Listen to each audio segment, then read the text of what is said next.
Fala pessoal, tudo bem por aí? Hoje eu vou trazer para vocês um conteúdo muito diferente do que vocês estão acostumados a ver aqui no canal. Eu estou aqui com o Marcelo Lessa, ele que é um dos grandes estudiosos da cinofilia do Brasil, ou pode falar do mundo também ou não? Não, do Brasil? Acho que do Brasil tá de bom tamanho.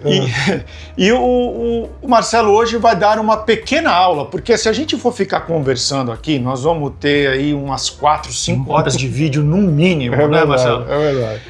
Então, assim, gente, nós vamos ter aqui uma aula sobre como que a cinofilia começou no mundo, para onde ela está evoluindo hoje. Ele vai contar um pouco da história dele. Então, fica com a gente até o final do vídeo, que vai ser muito interessante. Se você se interessa pela cinofilia no Brasil e no mundo, é uma aula que você não pode perder. Então, ó, já se inscreve aí no canal, deixa o seu like, ativa o sininho, dá aquela força pra gente e bora com a gente pro vídeo para aprender mais sobre a cinofilia. Marcelo, muito obrigado por ceder o teu tempo pra gente. Assim, eu sei que você é uma pessoa muito ocupada, então vamos aproveitar ao máximo, né? Eu que agradeço, Rodrigo, Cíntia. Vocês estão fazendo um bom trabalho. A cinofilia precisa de divulgação, né, de pessoas apaixonadas por cães e que se propõem a servir como um canal divulgador para um número maior de pessoas. Parabéns aí pelo trabalho e vou estar à disposição, procurando contribuir um pouco também. Muito obrigado. Então, para a gente começar, explica para a gente um pouquinho a sua história com a cinofilia. Da onde surgiu esse interesse? O que te levou a adentrar por esse mundo? Então, Rodrigo, essa é uma história interessante, porque eu acredito que tenha sido algo que talvez tenha nascido comigo, sabe? Assim, meio mágico, né? Porque quando eu tinha por volta de 4 anos, mais ou menos, eu fui assistir um filme do Walt Disney, mas era um filme, né? Chama The Ugly Dachshund. Era a história de um veterinário casado, a esposa tinha Dachshunds e ele tinha dogs alemães, né? Um dog alemão dourado. E os Dachshunds aprontavam tudo, destruíam a casa. E quando os donos voltavam, os Dachshunds estavam dormindo, o dog alemão todo alerta, e ele sempre levava a culpa da bagunça, né? É um filme que até hoje ele dá para se encontra, acho que está no catálogo da Disney, né? Tá. The Ugly Dachshund, o título em português eu não sei, mas colocando no Google vai encontrar facilmente. E a partir disso, esse cachorro, esse dog alemão, ele acaba indo a uma exposição, que era a Westminster, né? E eu nunca tinha, eu era muito pequena, criança muito pequena realmente, e quando eu vi aquele cenário, aquilo tudo ali, foi uma magia. Então eu tive uma identificação muito precoce com esse universo dos cães de exposição, né? E aí, né, sempre que possível eu olhava os cachorros e me interessava e tal, não tinha acesso a frequentar as exposições, nem sabia como, era muito pequeno, meus pais não compartilhavam dessa paixão, até gostavam, respeitavam, etc., mas não compartilhavam dessa paixão. Nós morávamos em apartamento, naquele período era muito comum se ter cães somente em casa, era raro ter cães em apartamento, existia a resistência dos condomínios, etc. e tal. Enfim, aí isso foi se passando, eu aprendi a ler também muito cedo, né? Com 4 para 5 anos eu já lia. Então o que eu fiz foi começar a buscar revistas e livros que falavam sobre cães, né? E aí eu comecei comprando o livro, quer dizer, meus pais compravam a meu pedido, né? Livro, depois livros, e esses livros descreviam as raças, e como eu não tinha essas raças para ver, inclusive a maioria delas não existia no Brasil naquela ocasião, e mesmo nos livros, muitas vezes, algumas raças eram desenhos, porque pela dificuldade né, de algumas raças mais raras, de eles conseguirem imagens fotográficas, etc. E aí, pela aquela descrição, né, aí tinha a descrição do padrão, etc. Aí também um preâmbulo falando um pouco sobre a raça, sobre o histórico, sobre o porquê ela foi desenvolvida, por quem. Eu comecei, no imaginário, a criar a minha visão do que eu estava lendo, né? Eu consegui projetar pelas aquelas informações escritas, projetar uma figura tridimensional de cada uma daquelas raças dentro da minha interpretação. Depois, uma vez eu estava visitando em Campo dos Goytacazes, né, que é no estado do Rio de Janeiro. Nessa época eu morava em Santos, essa aí já devia ter uns 9 anos mais ou menos, no clube. Meus tios eram sócios, moravam lá, e estava tendo a exposição de cães no clube. Aí eu pude assistir, realmente o encanto permaneceu o mesmo. E depois, já com uns 13 anos, teve uma exposição, mas aí eu já tinha uma certa autonomia, podia me deslocar sozinho, né? E eu fui à exposição, eu morava no Rio nessa época, foi a exposição nas Laranjeiras, no campo do Fluminense, né? Então essa foi a primeira exposição que eu fui, uma exposição muito bonita, né? Algumas figuras ilustres da sinofilia presentes lá, daquela época, né?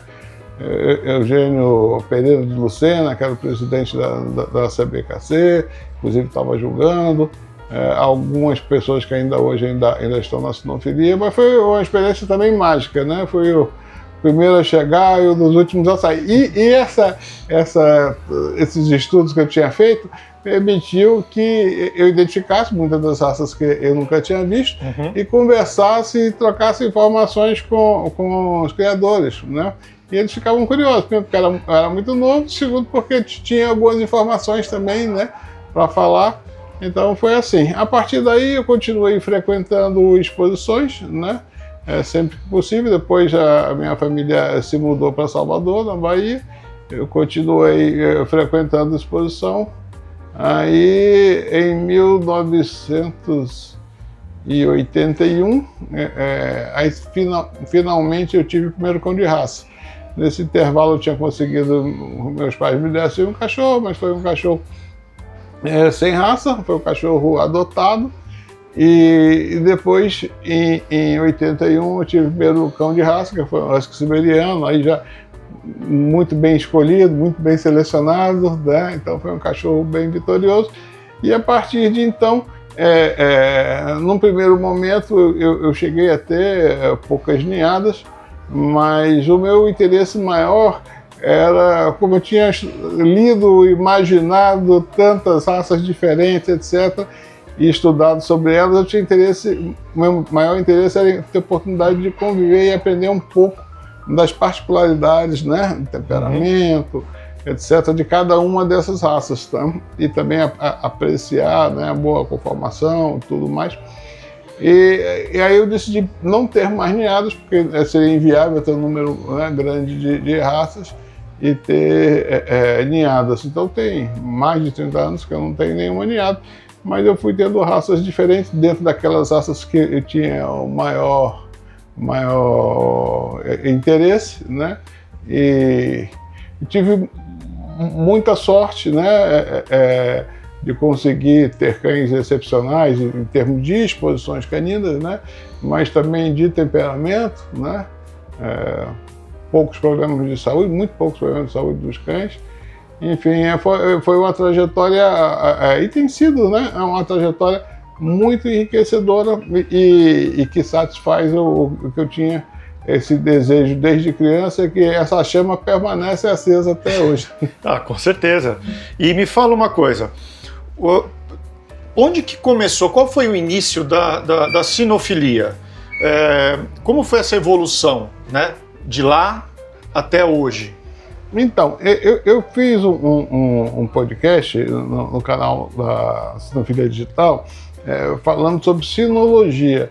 E foi um podcast longo, depois, se você quiser, a gente pode até também abordar esse mesmo tema, traçando um paralelo da evolução humana, né, bem interessante, é baseado no livro do Jared Diamond, que foi um livro que ganhou o prêmio Pulitzer, prêmio científico do ano, etc. E tal. É um livro de antropologia, então ele vai mostrando como a evolução humana dos eurasianos, em paralelo com uma tribo que permaneceu estável em Bornéu, né? Uhum. E a necessidade, né, dos que eram nômades, que tinham dificuldade de ter caça e depois foram buscar a criação de animais de rebanho, e etc. E os conflitos que existiam entre os grupos tribais, etc., as expansões. Os canídeos foram acompanhando e sendo selecionados de uma forma sinergética, né, simbiótica, para convivência em harmonia e em parceria com os humanos. Então, daí tem todo o desenvolvimento racial, dos grupos raciais, etc. Esse é um tema bem interessante e que dá para entender bastante o porquê que as raças caninas foram criadas, por que elas foram agrupadas, né? Uhum. Basicamente, o início é principalmente em relação de função, mas função é uma coisa muito dinâmica. Uhum. Né? A tecnologia, de certa forma, ela substitui a função, né? Não só para a sociedade humana, muitas vezes uma determinada profissão ela acaba perdendo um pouco a necessidade, porque vem algo que a tecnologia pode suprir, como também nos animais, não só nos caninos, mas nos equinos, enfim, de uma maneira geral, né? E hoje o que nós temos de uma maneira mais ampla, são cães que vivem em harmonia com as famílias, né? Cada vez mais cães inseridos dentro da família, sim, ocupando um destaque na família e tendo também um componente social muito grande, porque, como exemplo, a cidade como São Paulo, a economia canina ela é muito pulverizada, né? Então uma cidade como São Paulo tem mais pet shop do que farmácia, do que padaria, né? Então você veja a quantidade de empregos que são gerados, né? Uhum. O que movimenta em função da atividade, da relação entre cães e humanos, são veterinários, enfermeiros, adestradores,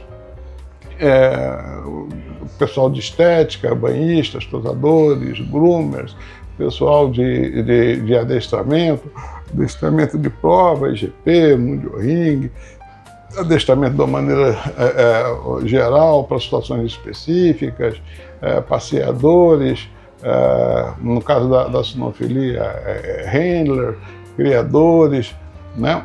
Uhum. Marcas de ração, né? Como a nossa Action Pet, mas muitas marcas de ração presentes no segmento, medicamentos, acessórios, brinquedos. Envolve bastante coisa. Envolve bastante coisa. É muito pulverizada e muitas vezes a sociedade não tem a percepção de como o mundo pet, né, que não inclui só cães, mas cães é a principal locomotiva, mas como o mundo pet ajuda na economia.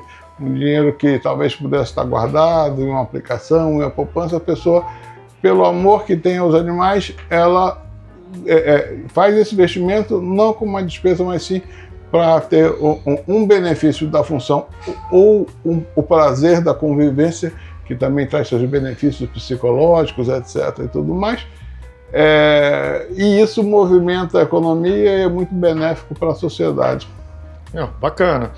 E a gente pode entrar um pouquinho na questão de como nasceu? De como nasceu? Então, a partir do momento em que os cães foram criados para situações de função, esses cães não existiam uma padronização. Ou seja, cada criador ele fazia o trabalho que ele achava que era o mais correto, o mais indicado, etc. Né? Uhum. Depois de um tempo, a caça, que foi muito desenvolvida na Inglaterra, né? Tinha aquela questão da nobreza com a caça, etc. e tal.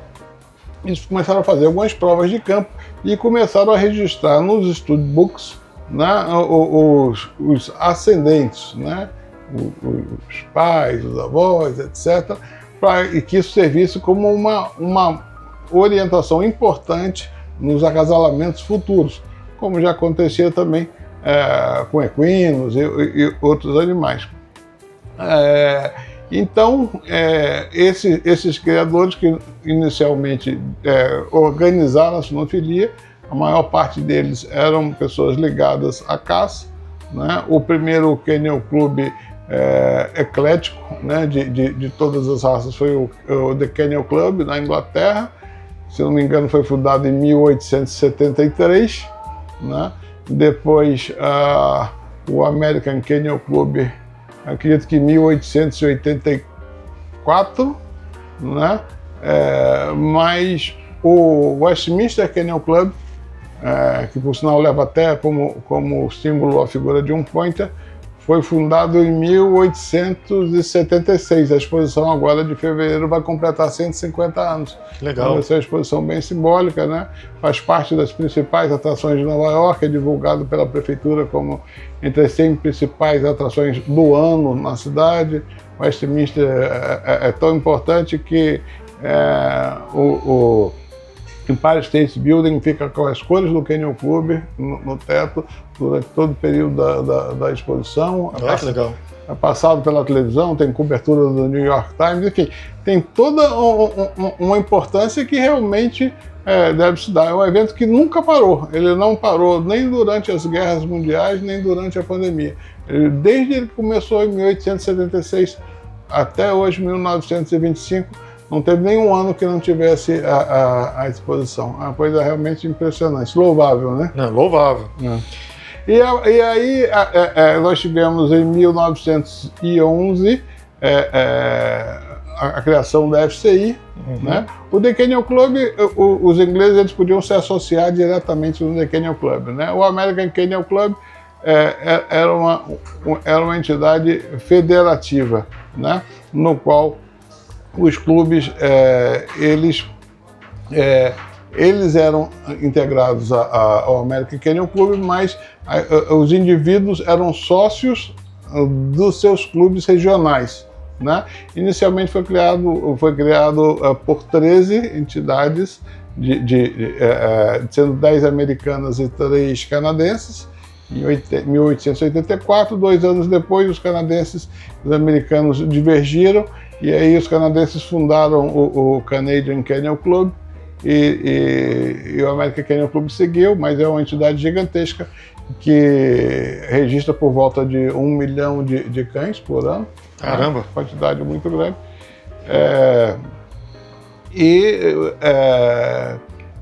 Aí nós temos aqui no Brasil o CBKC, que começou em 1922, também já em 2022 foi o centenário, quando teve a Exposição Mundial de Cães, né, aqui em São Paulo,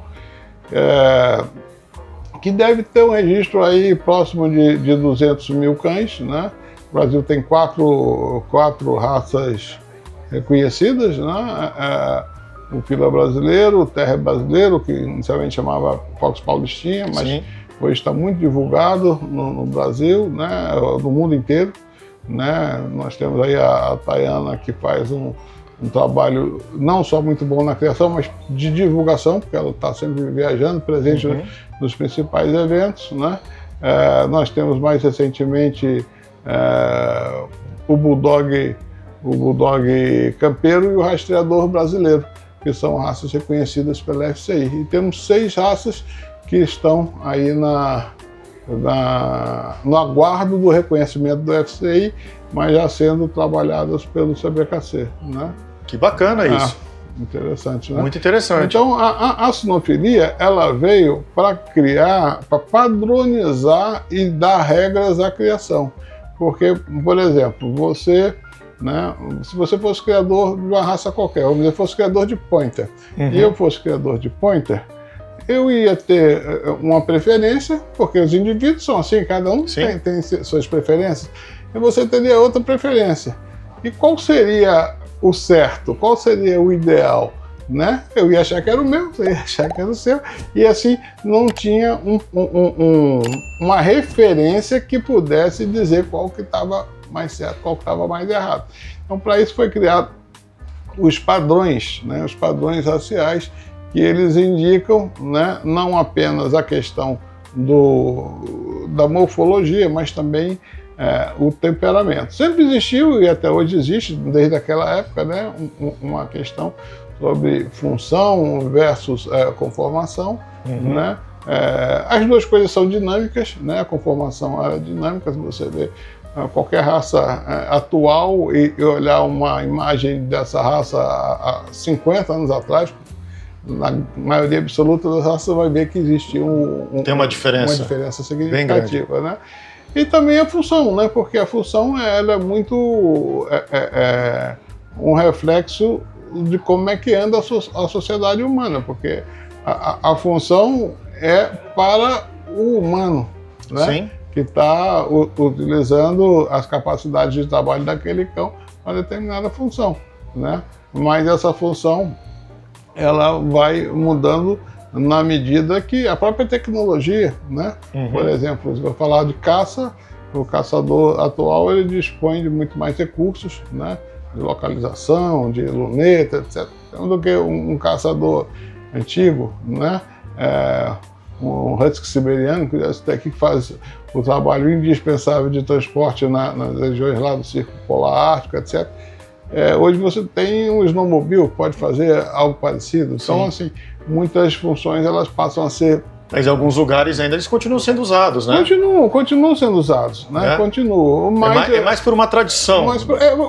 Como, por exemplo, os cavalos, né? Os cavalos foram utilizados em determinada época em guerras, né? Foi uma grande revolução no mundo militar quando começou a ter a cavalaria. E depois disso eles foram utilizados em diversas funções, né? Por último, a principal utilização era nas fazendas, no pastoreio, etc. e tal.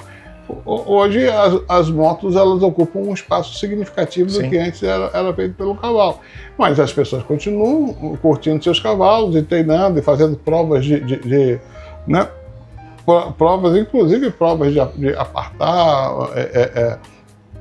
um bezerro, ou provas de laço, enfim, existem diversas provas que elas têm muito mais um caráter preservacionista e cultural do que propriamente pela necessidade única, né? Você pode continuar utilizando, mas tem outras alternativas que antes não existiam. Sim, sim.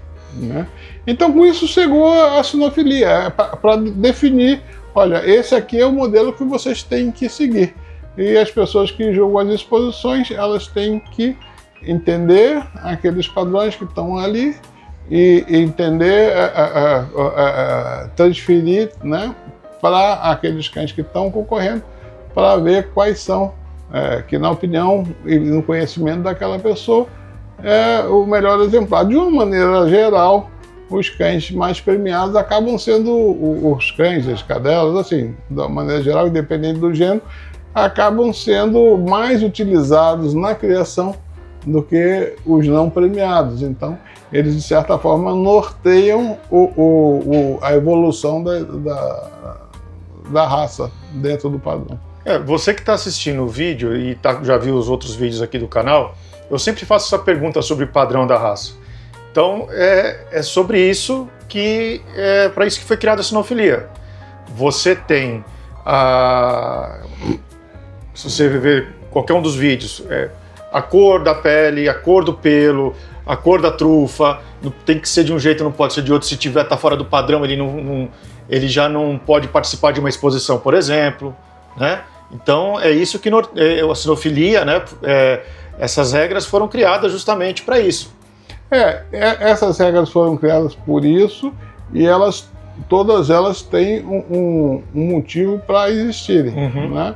Então, algumas vezes, a maioria das raças foi desenvolvida por humano, através da seleção de cães, somente algumas raças muito primitivas, como os cães nórdicos, os cães sem pelo, enfim, algumas raças muito primitivas que elas permaneceram sem tanta interferência humana, mas houve também.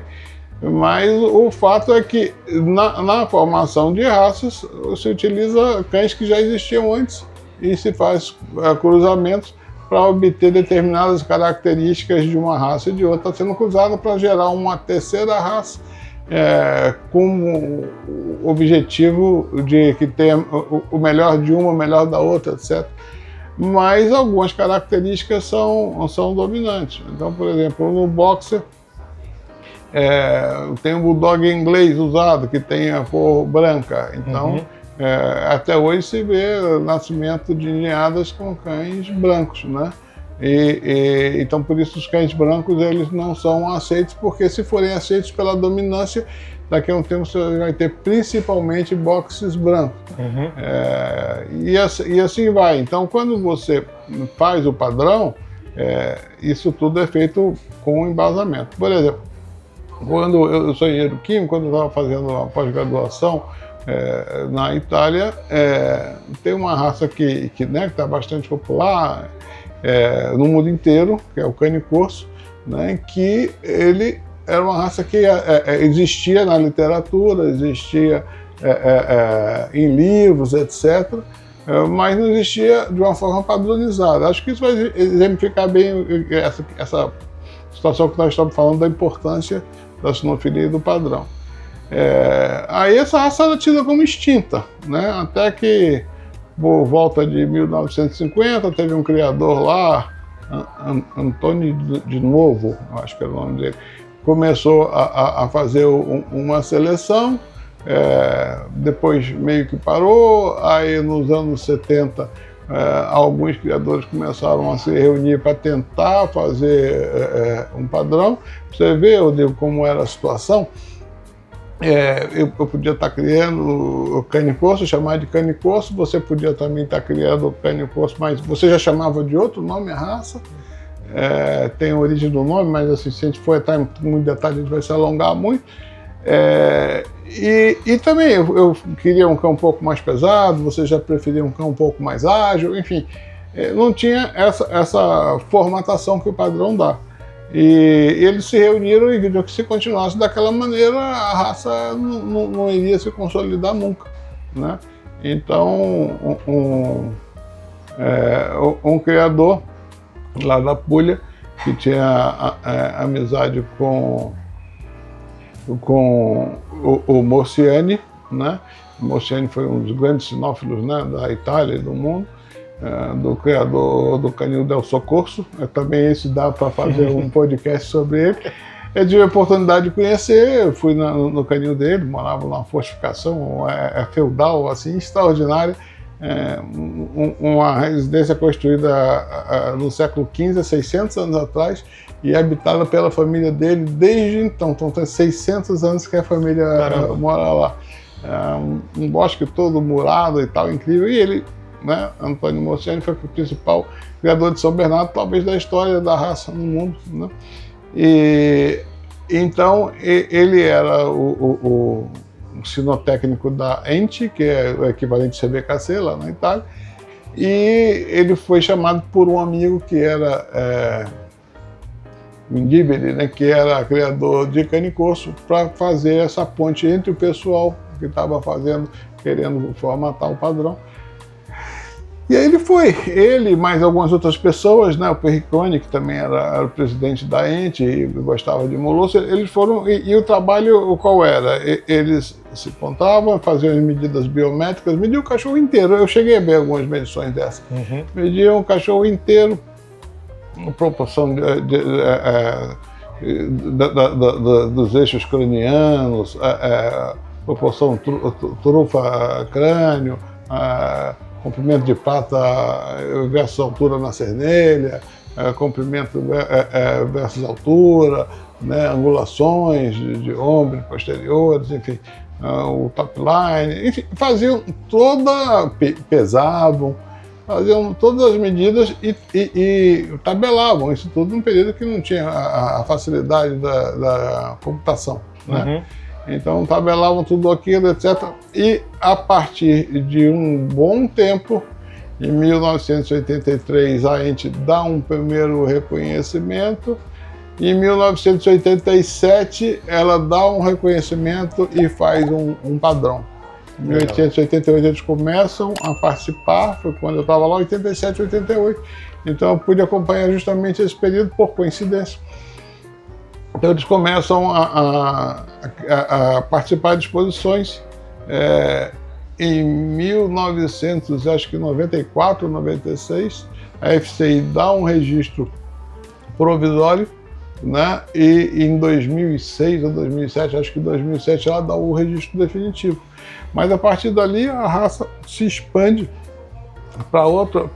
primeiro para toda a Itália, depois para outros países, etc. e tal, porque ela tem né? Ela tem o que a gente poderia dizer? Ela tem a sua constituição ali, né? A regra ali, né? Que tem que ser seguida aquilo dali para se ter. E é o norte que os juízes têm que seguir para fazer seus julgamentos, é justamente padrão da raça. E também a integração, por exemplo, que uma FCI que tem quase 100 países associados, né? É um número muito grande. Então, do momento que a raça é reconhecida pela FCI, muitos outros países se interessam também em criar e tal. É isso.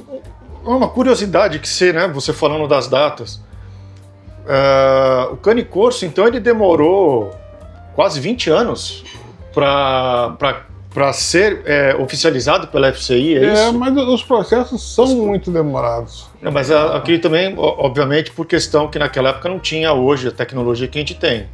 Hoje, eu digo a parte de computação, internet, tudo, né? Hoje, por exemplo, quanto tempo leva para uma nova raça ser reconhecida pela FCI? Olha, esse tempo ele demora, mas são diversos trâmites que têm que ser seguidos, né?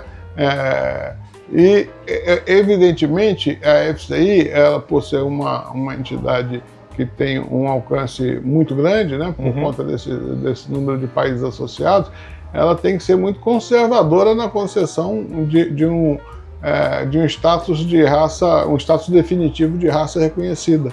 Por isso que tem inicialmente um status provisório e depois passa para o status definitivo.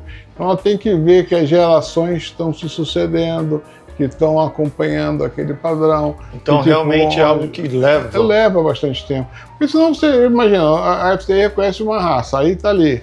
Daqui a 3, 4 gerações começam a aparecer filhotes que não correspondem àquela raça. Entendi. Tá, então é uma coisa que realmente tem que levar, porque você tem que ter ninhadas, e tem que provar que elas estão seguindo um padrão, estão todas iguais. Exatamente, mantendo a homogeneidade, isso tudo. Entendi.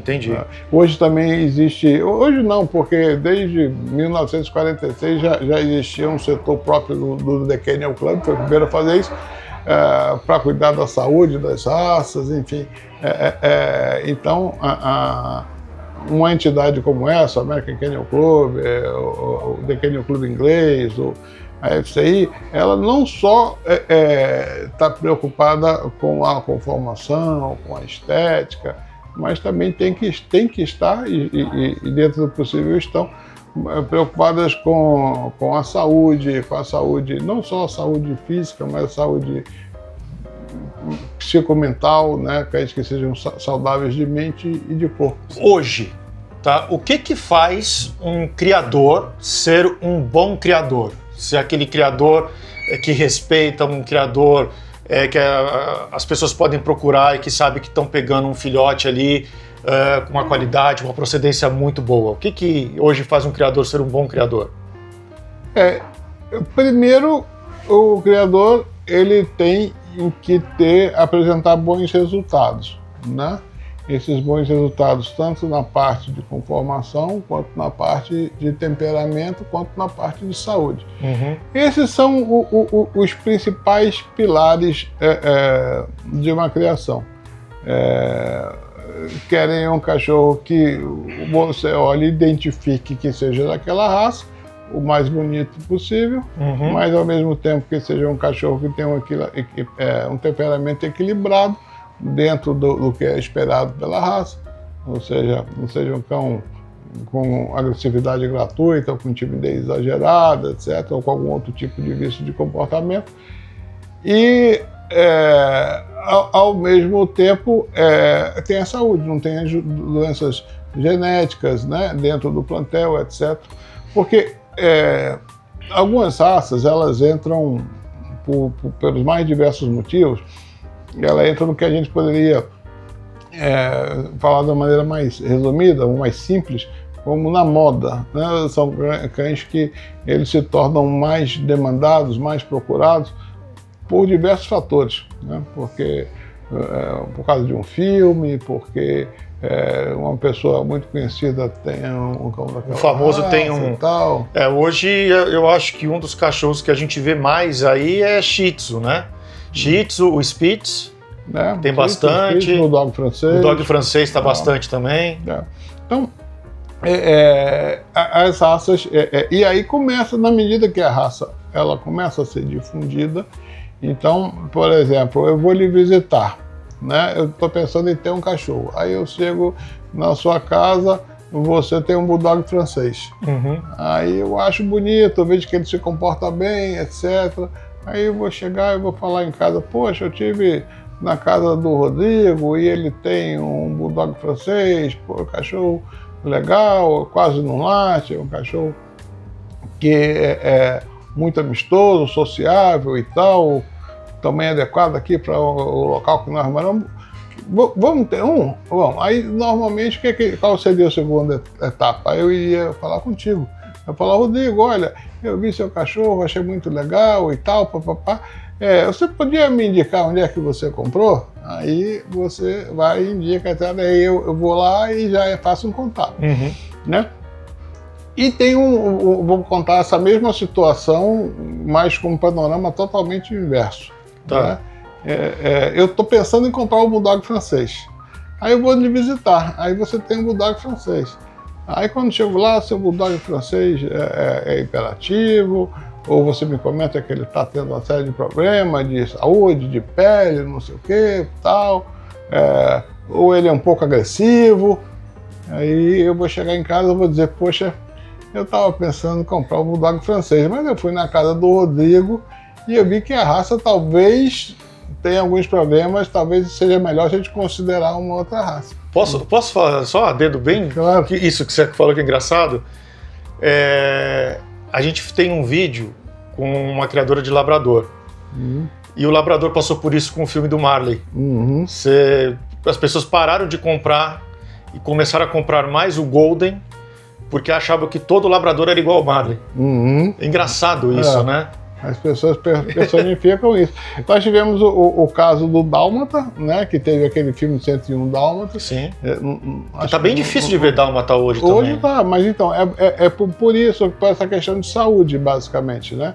O Dálmata se tornou uma raça muito popular e na medida que ela se tornou muito popular, aí aparecem aquelas pessoas oportunistas, né? Que não têm uma verdadeira paixão pela raça, ou nem por cães, mas que vem a oportunidade de vender filhotes e ganhar algum dinheiro fazendo essa atividade.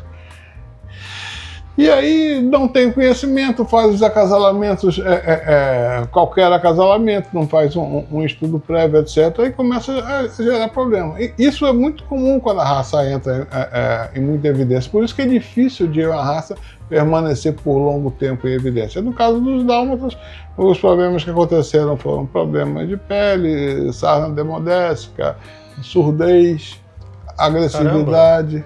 Dálmata agressivo? Dálmata agressivo. Agressivo. E aí, no começo, aí a gente pode fazer o link com a história dos padrões, né? Então, no começo, os dálmatas, o padrão pedia que os patches, né, que são as marcações em preto, elas fossem o mais afastadas possível, porque esteticamente fica mais bonito. Mas aí se identificou que quanto mais branco, mais fácil o problema de surdez, mais fácil o problema de pele. Então, atualmente, o padrão ele já quer que tenha as marcações pretas, uma tocando na outra, etc., né? Não fechando o cachorro, obviamente, que descaracterizaria a particularidade da raça, mas entendendo que a saúde é uma prioridade. Mas essas histórias de temperamento, etc. e tal, eles acabaram prejudicando a imagem da raça. Então, nós temos bons criadores, atualmente temos, mas muitas pessoas ainda têm uma referência negativa por conta desses episódios. E assim vai, né? A questão de popularidade, ela sempre vai estar ligada ao risco desses criadores que visam estritamente o lado comercial. O lado financeiro, que são o que a gente sempre bate nos vídeos quando a gente grava com os criadores, é justamente isso, né? Que a média de um filhote hoje de procedência, se a gente for falar hoje, por exemplo, vamos pegar aí um labrador que a gente teve, né? Que eu comentei aqui do Marley, a partir de 5, 6 mil reais, para você ter uma certa qualidade no filhote, você está pegando de um criador responsável, você vai encontrar aí em alguns lugares por 500 reais. Então, mas aí eu digo... Entendeu? É complicado. Aí que eu já falei isso muitas vezes, né? Eu vou repetir aqui porque eu acho que é importante. Não existe melhor momento para se economizar quanto na hora de comprar o filhote. Ou seja, não é o preço do filhote que faz a menor diferença. Pelo contrário, é a qualidade desse filhote. Sim. Porque imagine que você dá, pegando como referência o valor que você falou, 5 mil reais. Se o cachorro viver 10 anos, né, nós estamos falando que o custo de aquisição foi de 500 reais por ano, 40 reais por mês. Ou seja, não é nada. Se ele viver 15 anos, o custo de aquisição foi de 330 reais por ano, 30 reais por mês, menos que 30 reais por mês. Ou seja, se o cachorro tiver um problema de saúde, você vai ao veterinário e vai gastar muito mais do que isso. Sim, né? Quando o cachorro está doente, afeta toda a família, muitas vezes não pode ir ao trabalho, ou a criança desempenha mal na escola, porque todo emocional é comprometido. Sim. Então, quem quer ter um cachorro, pense bem antes de ter, porque é uma decisão de médio prazo, mas quem quer ter o cachorro, se quer economizar, não é no preço, é na qualidade, porque aí você consegue, comprando um bom cachorro, de um bom criador, independente do valor que seja feito, esse vai ser o menor custo ao longo da vida do cachorro. Fala um pouquinho pra gente de como é a preparação de um cão para exposição. Como é que funciona? Na exposição, o cão ele é apresentado à pessoa que está avaliando, né, o juiz. Então, essa apresentação, também isso aí dá um podcast, mas basicamente o juiz vai analisar o cachorro visto de perfil, parado, depois o cachorro visto de frente, né? Depois ele vai pedir para que o apresentador faça um movimento de ida e volta em linha reta, e depois ele vai pedir para que faça um círculo. Cada um dessas situações permite uma observação particular.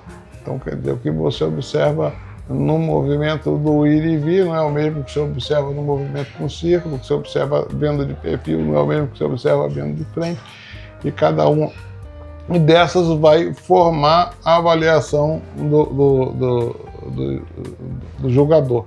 Ele vai fazer, então, uma comparação com aquele padrão, que seria a situação do cachorro ideal. O cachorro ideal, ele não existe em nenhuma raça, então sempre tem alguma coisa que pode ser melhorada. Né? O que ele vai fazer é aquele que mais se aproxima do cachorro descrito no padrão como ideal, é o que ele vai premiar como vencedor. Deveria também levar em consideração algumas características temporais. Por exemplo, se a raça está com algum problema, por exemplo, falta de antipeito. Então, se você vê um cachorro com bom antipeito, já é um ponto para você valorizar, porque você vai estar indicando aquele cachorro como a sua escolha, ele acaba sendo mais utilizado na criação, Então, você conhecer quais são as características da raça naquele momento, pontos fortes e pontos fracos, também deveria ser uma prerrogativa do jogador. É difícil porque são muitas raças, né? Por exemplo, a FCI são 344 raças, até onde eu sei, esqueci, 1922, acho que era isso. O AKC 201 ou 202, o The Kennel Club 222, enfim, são muitas opções, muitas informações para que a pessoa possa gravar. E a partir daí ele vai fazer a seleção, mas é sempre, né, bom frisar que é difícil um jogador ele ter conhecimento sobre todas as raças, né? O problema é que o Brasil é um país continental, então para você ter jogadores de raças específicas e fazer uma exposição, ela se tornaria inviável pelos custos, né?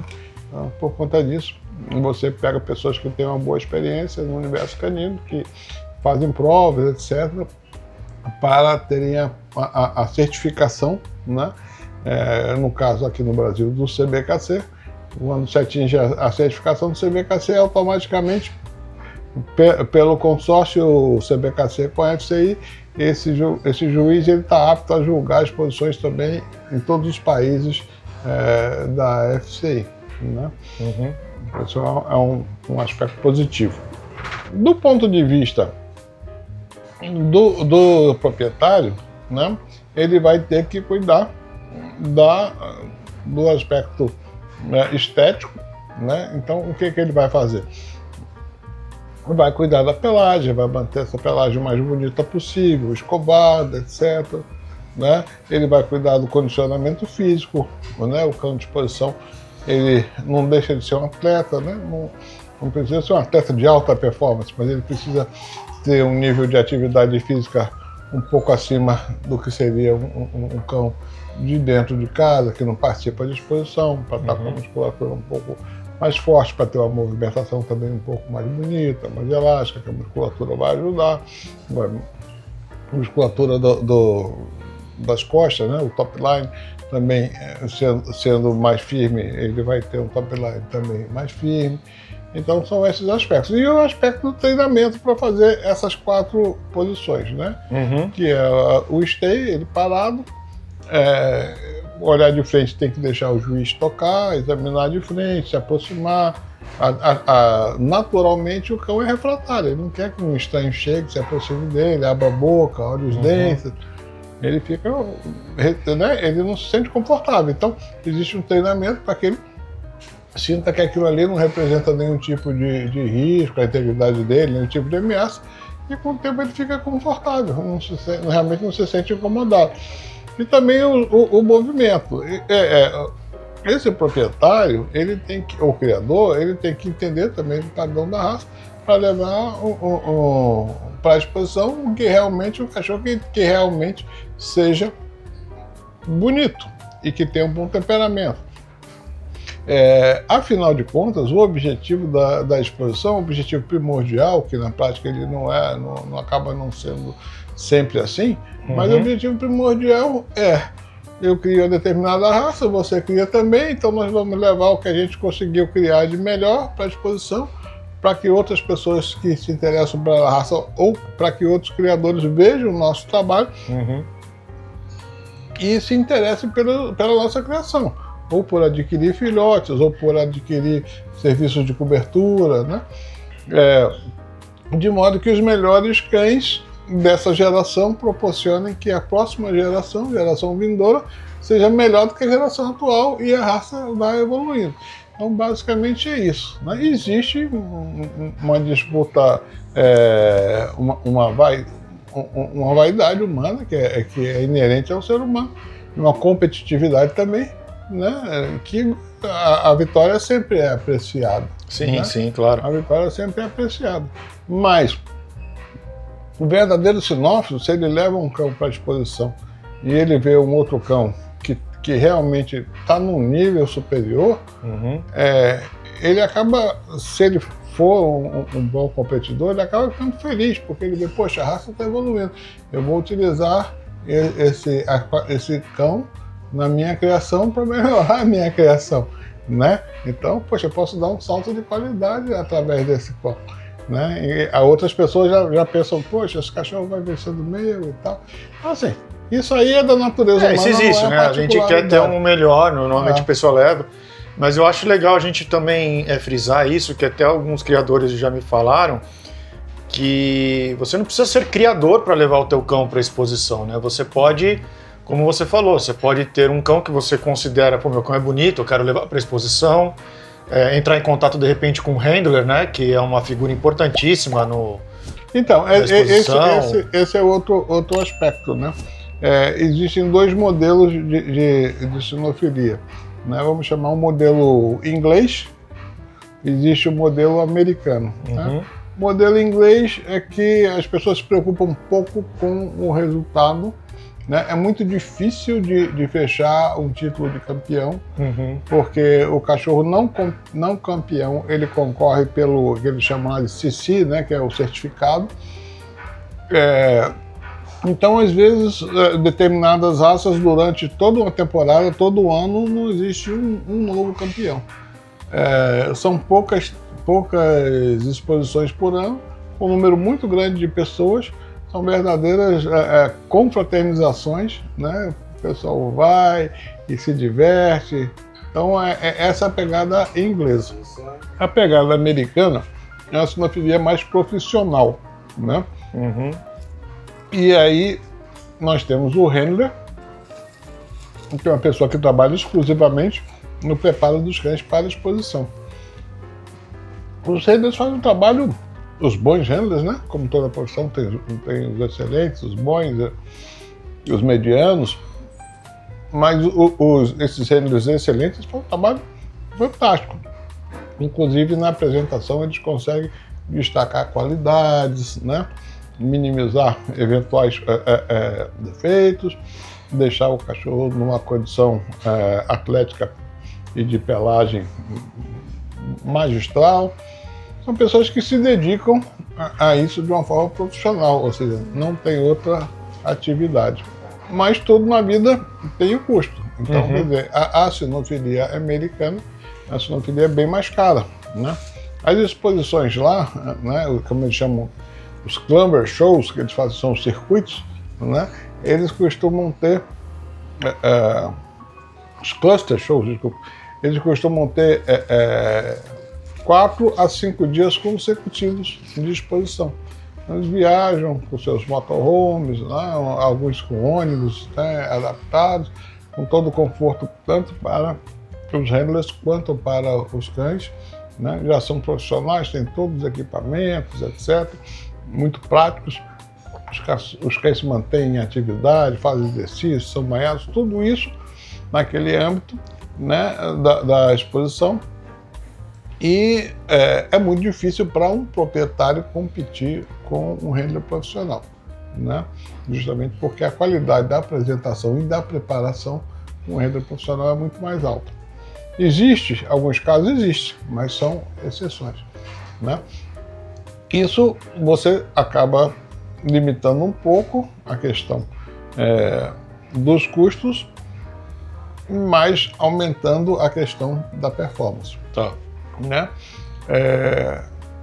Atualmente se tem nos Estados Unidos o Owner Handler, é uma categoria que o proprietário apresenta o cachorro. Então, nós entramos juntos na exposição, você é handler, eu sou Owner Handler, tem uma outra pessoa Owner Handler, eu vou concorrer contigo para ser o melhor da raça, vamos dizer assim, mas vou também concorrer com o outro Owner Handler, vai ser o melhor Owner Handler. Entendi. Aí se eu for o melhor Owner Handler, eu vou competir no grupo entre os Owner Handlers e assim até o Best in Show.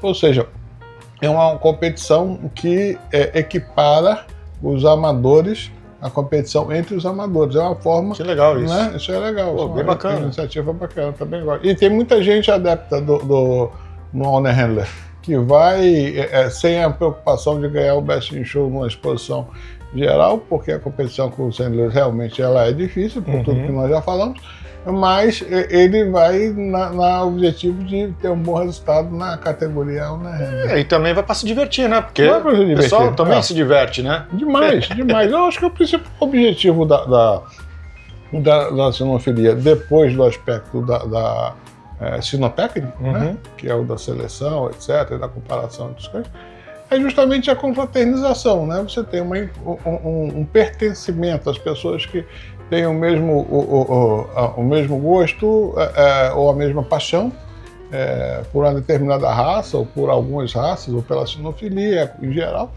Elas se encontram, trocam opiniões, conversam, saem para jantar, como nós aqui estamos almoçando aqui no Imacá, que está servindo, né, muito bem aqui. Excelente, viu? Em São Paulo. Então tem toda uma confraternização. Aí surgem laços de amizade. É muito comum, principalmente na sinofilia americana, porque ela é muito frequente e a vida é uma vida diferente, porque você chega na exposição às vezes na quarta-feira ou na terça-feira e vai até domingo, retorna, chega em casa na segunda, na semana que vem já começa tudo de novo. Então é difícil uma pessoa que tenha esse estilo de vida conseguir fazer um casamento com alguém que tenha um estilo de vida tradicional, porque Sim. os horários não vão conciliar, a pessoa vai estar sempre viajando.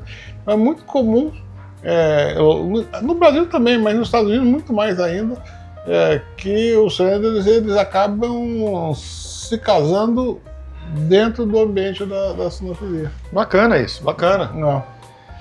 E aí nós temos o sistema brasileiro, que ele é um pouco mais voltado para o sistema americano. Nós temos bastante a participação de handlers, mas os circuitos são bem menores, normalmente 2 dias. E a frequência também não é tanta quanto lá nos Estados Unidos, que tem um número de exposições muito grande, né?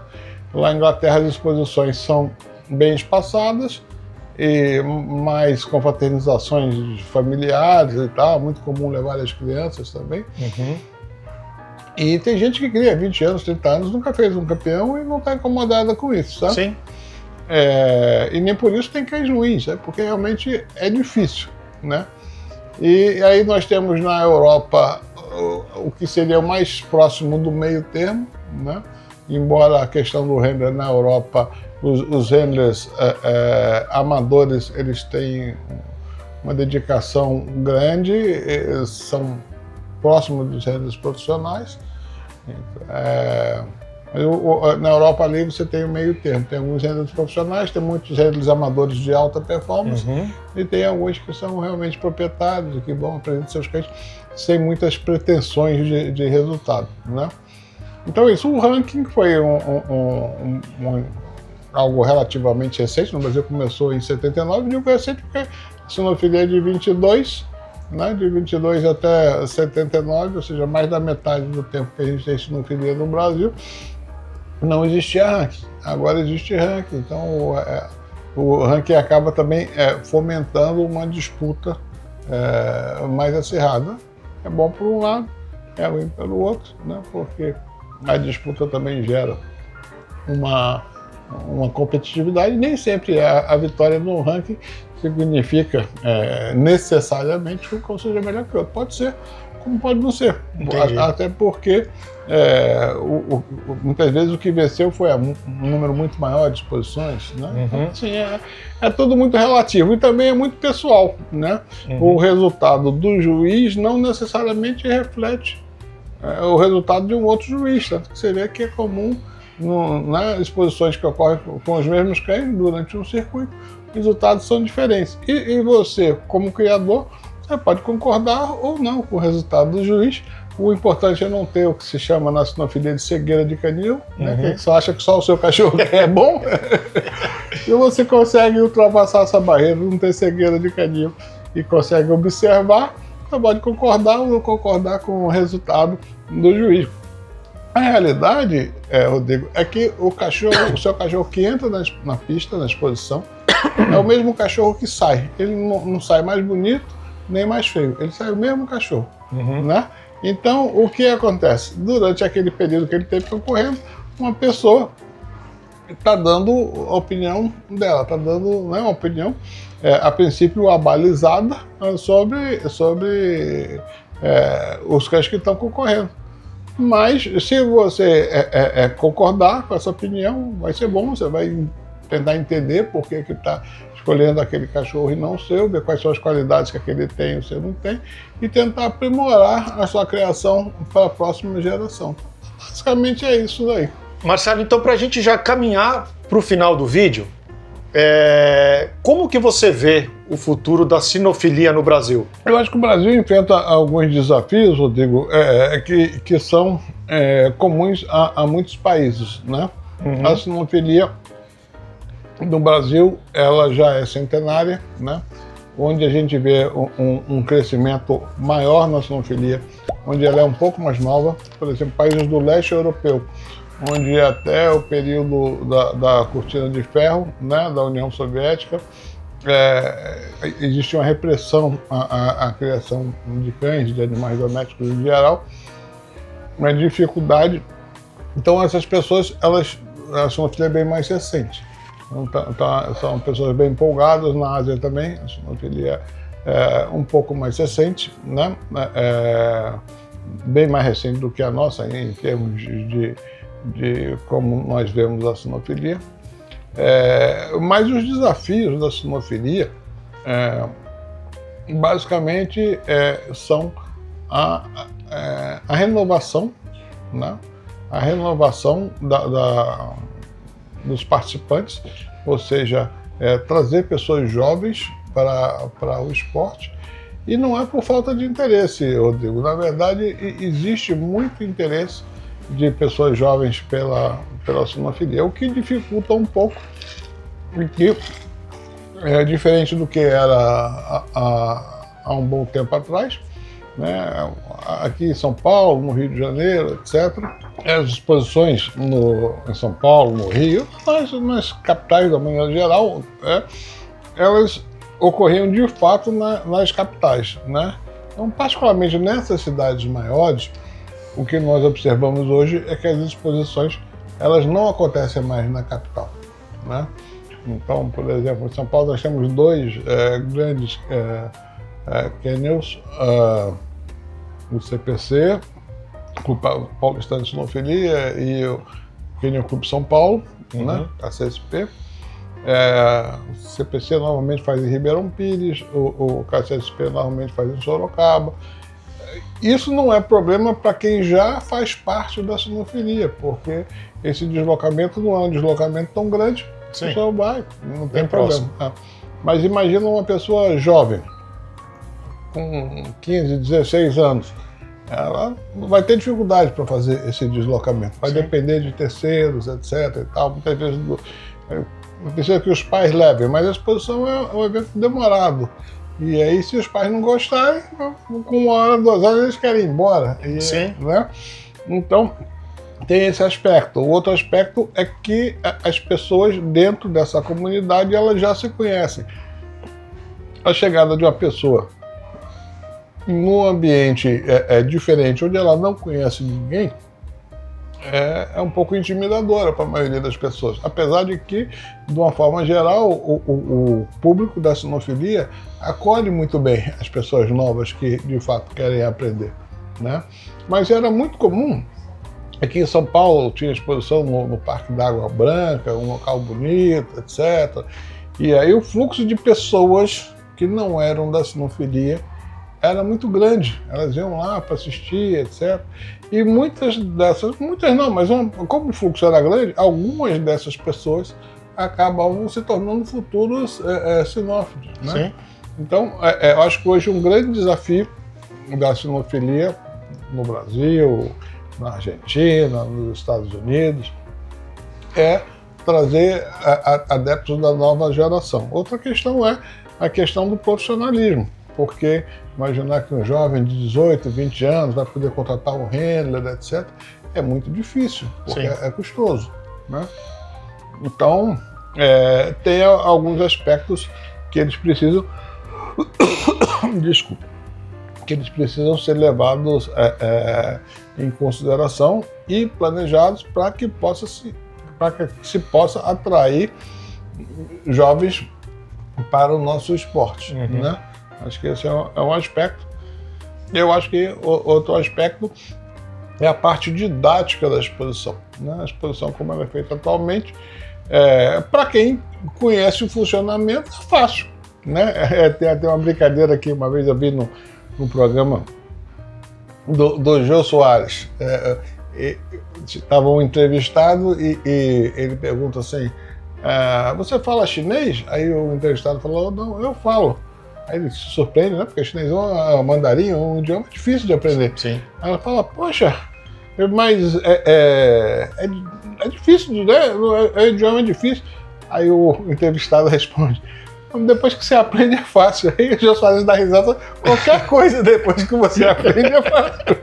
É verdade, né? É verdade. Então, assim, para quem está lá, é tudo muito fácil. Mas para quem chega lá e não entende como funciona, fica boiando, né? Ficando, o que está acontecendo, né? Exatamente. Então, eu acho que deveria existir, né, um planejamento para acolher pessoas que estivessem chegando lá, né, com informações, etc., para o entendimento melhor da metodologia, talvez internamente nas cidades, fizessem cursos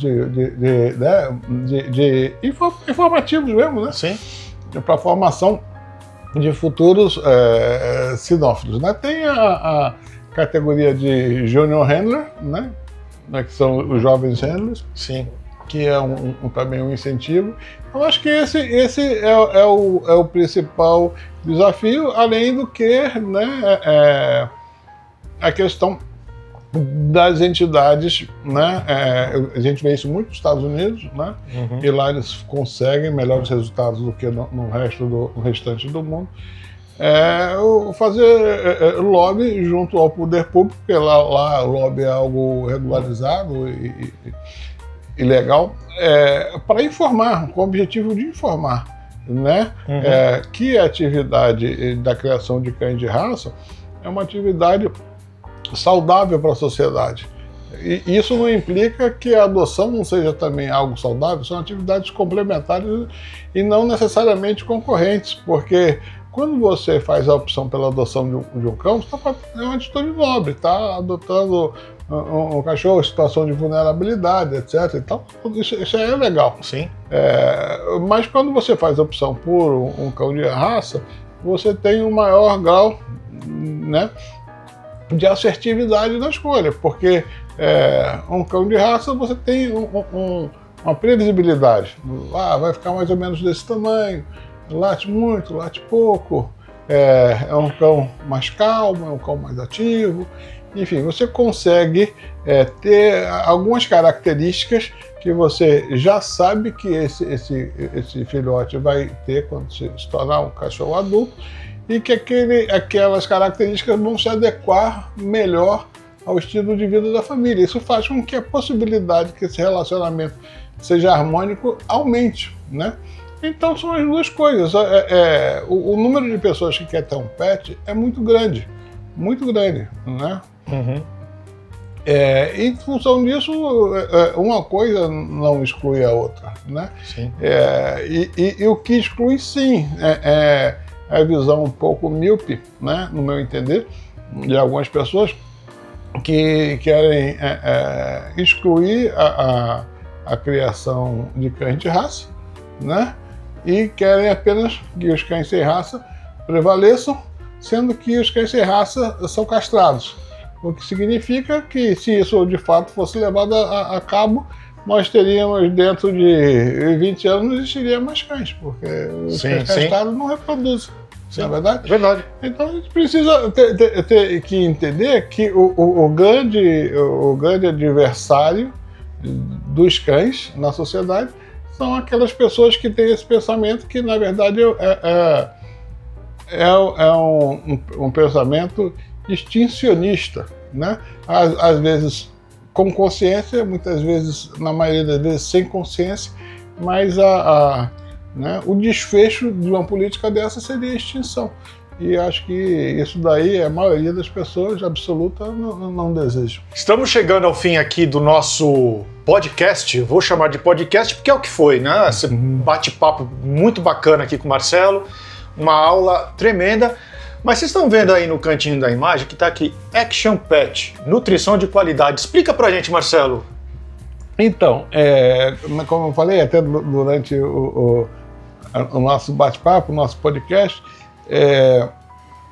eu sou engenheiro químico de formação, fiz curso de pós-graduação no exterior, etc. Trabalhei um tempo como engenheiro químico, mas depois essa paixão pelos cães me levou a começar um trabalho profissional com produtos, né? E o produto que eu iniciei foi a ração. Na época eu iniciei como distribuidor da Royal Canin. Tá. Né? Eu já tinha conhecido a Royal Canin na Itália, a Royal Canin estava chegando no Brasil, e aí por referência, por já ter algumas pessoas que eu conhecia que estavam trabalhando, eu comecei com esse trabalho. Inicialmente era um trabalho paralelo ao trabalho da engenharia química, mas depois ganhou um espaço muito grande e se tornou o trabalho, né, um trabalho exclusivo, e aí começou também a agregar algumas outras coisas, medicamentos, acessórios e tal. E depois de um tempo, nós passamos a ter uma marca própria, que inicialmente lá na Bahia, né? Mas mais recentemente, há uns 2 anos atrás, né, caminhando para 3, nós começamos um novo projeto, dessa vez com a fabricação aqui em São Paulo, na região metropolitana de Campinas, da Action Pet. Então a Action Pet, ela se propõe e consegue, né, pelo feedback que a gente tem dos nossos clientes e pelas nossas próprias observações, a ser uma ração de qualidade muito boa, né? Uma ração super premium, nós denominamos turbo, ou seja, ela com alguns diferenciais, né? Não nos propomos a fazer uma produção em grande escala, não é a nossa proposta. Nós queremos fazer uma produção em pequena escala, muito cuidada, com bom atendimento ao consumidor final, que é a coisa muito importante, né? Nós atendemos clientes de grande volume, né? Criadores, etc. Mas atendemos também clientes pequenos. Se eu quiser comprar para minhas cachorrinhas, eu posso comprar com você? Pode. Legal. Eu vou deixar então aqui embaixo na descrição do vídeo todos os contatos da Action Pet, para você entrar em contato, quiser tirar mais dúvidas, né, ver site, Instagram, tudo direitinho. Tá ótimo, perfeito, Rodrigo. Vai ser um prazer atender. Tenho certeza que todos que procurarem vão ser bem atendidos, e os que começarem a utilizar vão ficar satisfeitos. Bacana. E quero agradecer também aqui o Imacai, que proporcionou para a gente aqui esse espaço e esse almoço delicioso aqui, restaurante japonês. Sugestão do Marcelo, não conhecia. Perfeito, muito obrigado, Marcelo. É a segunda vez, né, que a gente faz um podcast aqui. Teve a vez que fizemos antes também lá com o Sávio, nesse mesmo local. Eles sempre são muito atenciosos, né, e nos proporcionam esse espaço. Bacana. Marcelo, mais uma vez, obrigado pelo seu tempo, por ter tirado um tempinho da sua tarde para vir aqui conversar com a gente, explicar. E com certeza teremos outros episódios, tá? Vamos fazer um podcast ao vivo.